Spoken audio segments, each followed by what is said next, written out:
여호와 예수와 보혜사 성령 삼위의 하나님을 찬송합니다. 찾아와 주신 모든 분들을 환영하고 축복합니다. 저는 그저 예수님을 사랑할 뿐인 이름 없는 정말 평범한 아무것도 아닌 사람입니다. 다만 하나님께서 깨달은 것을 전하라 그러셔가지고 이런 것들을 만들고 있습니다.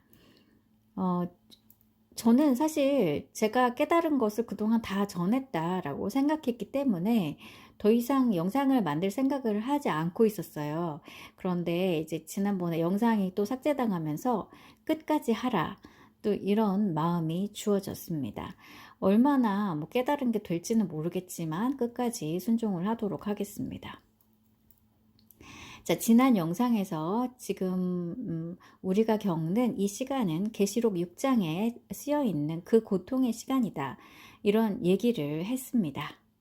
셋째 인까지 떼어진 시간에서 우리는 지금 살고 있습니다. 그러면은 지금이 6장이니까 7장은 또 무슨 상황인가? 이것이 궁금해지기는 합니다. 자, 우리는 계시록 6장의 6째 인에서 예수님의 그 영광의 날을 경험하는 거예요. 그리고 8장에서는 7년 대환란이 시작이 됩니다. 그래서 이 7장은 6장과 8장 사이에 있는 시간입니다. 그리고 이 시간대에 각각 다른 두 장소의 모습이 기록되어 있는 것을 알 수 있습니다. 일단 1절부터 8절까지는 인치심을 받는 14만 4천의 모습이 기록되어 있고 9절부터 7장의 끝까지는 너무나 당연하게 누가 봐도 천국의 모습입니다. 그러면 1절부터 8절까지는 과연 어디일까요? 이 땅이겠죠? 특별히 이스라엘 땅입니다. 이 대환란, 7년 대환란의 다른 별명이 있습니다. 야곱의 환란, 이렇게 부르기도 하죠. 바로 야곱, 이스라엘이 사역을 하는 환란의 시간이기 때문입니다. 휴거 사건이 있고 나서 전 3년 반 동안은 이스라엘 땅에서 두 증인이 활동을 하죠. 그들은 이미 모든 훈련이 다 끝난 상태로 파이어밴딩까지 마스터를 했습니다. 하나님께서 모든 전달 사항을 그들에게 다 알려주셨다고 합니다. 그들은 빛의 영을 품은 자가 천국으로 옮겨지면 말씀에 기록된 대로 권능을 받게 됩니다. 그리고 그들과 함께 사역을 감당할 이스라엘의 메시아닉 주 14만 4천도 모두 이것을 잘 알고 있다고 합니다. 어린 아이들은 여기에서 제외되기 때문에 휴거됩니다. 14만 4천에 해당하는 이스라엘 땅에 있는 메시아닉 주들은 당연히 이 흰신을 맞지 않았습니다. 이스라엘 땅 밖에 있는 메시아닉 주들은 휴거 신부가 됩니다. 그래서 지금까지 이 14만 4천의 숫자를 채워야 되기 때문에 열심히 알리야가 진행이 됐습니다. 이제 이스라엘도 전쟁이 있기 때문에 이 전쟁이 시작되면 알리야는 조금 어려워지는 것 같습니다.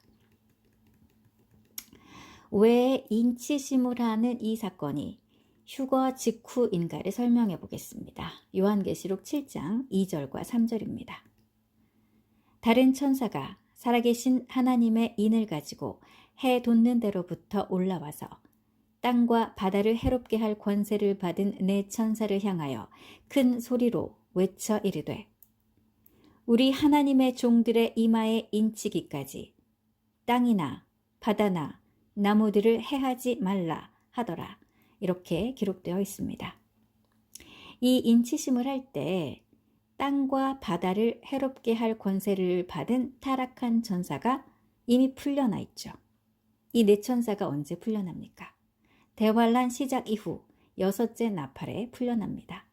그러나 그들이 풀려나더라도 인치심이 끝날 때까지는 활동을 못하는 겁니다. 그래서 요한계시록 9장 15절에도 이 네 천사가 활동할 수 있는 날이 그 년, 월, 시라고 정해져 있는 것을 알 수 있습니다. 그래서 이때까지는 이 천사들이 풀려났더라도 아무것도 못합니다. 또한 저 멸망의 아들도 이것을 알고 있어요. 그래서 대환란이 시작되더라도 어느 정도의 시간 동안은 이 고통의 시간 동안 벌어진 전쟁을 수습해서 가짜 평화를 완성하고 또한 이 짐승의 표까지 심을 수 있는 이런 시간이 있습니다. 이 14만 4천은 순수한 이스라엘 민족에게만 해당이 되는 겁니다. 그리고 이들은 두 증인과 함께 전 3년 반 동안 사역을 하고 순교하는 자들입니다. 대환란 중에 살아서 올라가고 그런 거 절대 없습니다. 그들은 이것도 다 알고 준비한 상태로 기다리고 있는 거예요. 우리는 여기 들어갈 수도 없어요. 이들은 이스라엘 땅에 있는 순수한 이스라엘 민족 중에서 예수님을 믿는 자들 중에서 선택받은 순교자들입니다. 이들에게 하나님의 특별한 도장을 주시죠. 이것이 특별하다는 것을 어떻게 알 수 있냐면 계시록 9장 4절의 기록을 참고할 수 있습니다.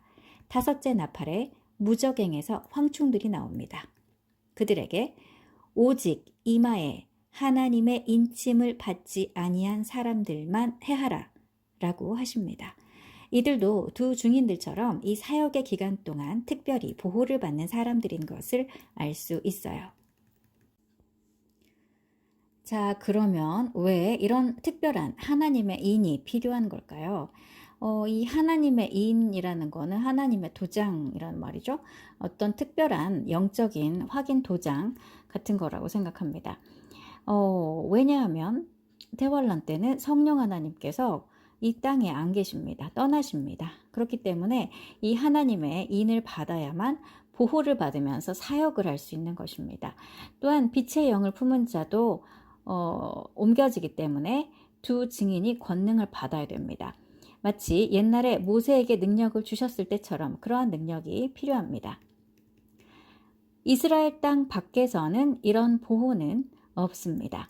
대환란이 시작되면 아마 남겨진 자들은 이것을 느끼게 될 것입니다. 뭔가 사라졌다. 두려울 거예요. 그러나 그때는 미디어에 의지하면 안 되겠죠. 온갖 거짓말을 할 겁니다. 각자 깨달아야 합니다. 휴거가 일어났다. 성령 하나님께서 이 땅을 떠나셨다. 그때는 각 사람 안에 있는 빛을 발해야 하는 시간이죠. 하나님께서는 모든 사람을 만드실 때 각 사람에게 작은 빛들을 주셨습니다. 그것이 양심과 순수함이라고 저에게 알려주셨는데 저는 그 양심과 순수함이라는 게 결국은 성경에서 말씀하시는 사랑, 보이지 않으시는 하나님에 대한 순수한 사랑의 마음, 이것이다라는 생각을 하게 됐습니다. 남겨진 자들은 자기 안에 있는 그 빛을 키워야 할 것입니다. 그때는 진짜로 세상과 조금도 타협하면 안 됩니다. 육을 위해서 먹고 살려고 타협하고 그러면 안 되겠죠. 또한 특별한 선물을 받은 자들이 있습니다. 원소의 힘을 가진 밴더들. 그 밴더들은 밴딩 능력도 발현시키는 게 좋습니다. 아마도 밴더들은 돌연변이 괴물 취급을 당하게 될 것입니다. 짐승의 표를 받은 자들이 진짜 인간, 순수한 인간을 박해하기 위해서 엑스맨과 같은 돌연변이 초능력자 영화가 있었던 것입니다. 짐승의 표를 받게 되면 그 전에 자기가 밴더였더라도 밴딩 능력 없어집니다. 그리고 왜 이들이 이스라엘에서 사역을 해야 하는가에 대해서도 생각해 볼 필요가 있습니다. 앞에 영상에서 왜 하나님께서는 멸망의 아들이라는 단어를 사용하시는지 설명을 해드렸어요. 이 트럼프를 보시는 하나님께서 보시는 관점에서 하나님의 관점에서는 멸망의 아들이에요. 그러나 또 일반적인 사람들의 관점에서 볼 때는 다니엘서에 기록된 대로 마지막 때 일어나는 왕입니다. 정치적인 지도자이기 때문에 그렇습니다. 그리고 여기에 더하여 유대인의 관점에서는 적그리스도라고 할 수 있죠. 그래서 사도 요한이 요한 1서 4장에 이런 적그리스도라는 표현을 사용합니다. 사실 저는 이 적그리스도라는 단어가 오히려 더 혼동을 주는 단어다라고 항상 생각을 했어요. 그런데 그것은 제가 유대인이 아니기 때문에 이 유대인의 관점을 가지지 못해서 그랬던 것 같습니다. 지금도 이 유대인들은 여전히 예수님을 인정하지 않아요. 메시아를 기다리고 있죠. 그들은 다윗처럼 그들을 구원할 왕, 그러니까 정치적인 메시아를 기다리는 것입니다. 또한 막판 산동 때는 이스라엘과 이란과의 전쟁, 중동 전쟁이 있습니다. 그래서 그는 이 전쟁에서 이스라엘을 구원해 주면서 사람들이 기대하던 그 정치적인 메시아 행세를 하겠죠. 이미 예루살렘에 미국 대사관 옮겼고 성전터를 찾아주기도 했고 이런 일들을 했습니다. 또한 용이 권세를 줍니다. 그래서 빛의 영을 품은 자와 예수님까지 흉내내게 될 것입니다. 그렇기 때문에 이 두 증인과 14만 4천은 이스라엘 땅에서 예수와 하나님이 진짜 구원자이시며 저 트럼프는 가짜 메시아, 즉 적그리스도이다 라는 것을 증거해야 됩니다. 그렇기 때문에 계시록 11장 10절에 이 두 선지자가 땅에 사는 자들을 괴롭게 한 고로 땅에 사는 자들이 그들의 죽음을 기뻐하더라. 이렇게 기록되어 있죠. 이 세계 정부와 단일 종교의 지도자들에게 아주 듣기 싫은 소리를 엄청나게 하면서 미움받으면서 사역하는 겁니다. 천국에 오는 자들은 세상에서 미움받는 자들이에요. 예수님을 믿는다고 하면서도 하나님보다 이 세상을 더 사랑하는 자들이 가는 지옥은 굉장히 많이 고통스럽습니다. 빛의 영을 품은 자에게 이것을 사도 바울이 이야기해주고 보여주었습니다.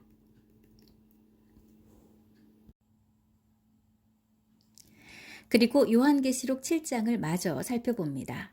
9절부터 17절까지는 같은 시간대의 천국입니다. 혼인잔치의 시작 모습이 그려져 있습니다. 인류의 역사 이래로 구원받은 모든 하나님의 백성들이 능히 셀 수 없는 큰 무리가 되어서 종려나무 가지를 들고 보좌 앞에서 찬송을 부르는 감격적이고 역사적인 장면입니다. 그런데 14절에 큰 환란에서 나오는 자들도 있다고 쓰여 있습니다. 이 시간대는 휴거 직후의 시점입니다. 이 시점에서 큰 환란에서 나오는 자들은 누굴까요? 휴거 신부들과 막판 산통에서 희생된 순교한 사람들이 될 것입니다. 살아서 천국에 가는 것도 우리가 어느 정도 고생은 해야 됩니다. 마귀들이 절대 우리를 그냥은 보내지 않습니다. 그리고 우리의 눈물을 예수님께서 닦아주시는 그러한 천국의 모습이 그려져 있습니다. 천국은 정말로 너무나 좋은 곳입니다. 지극히 높으신 삼위의 하나님을 찬송합니다. 들어주신 모든 분들께 감사드립니다. 우리의 진정한 왕이신 예수 하나님께서 곧 오십니다.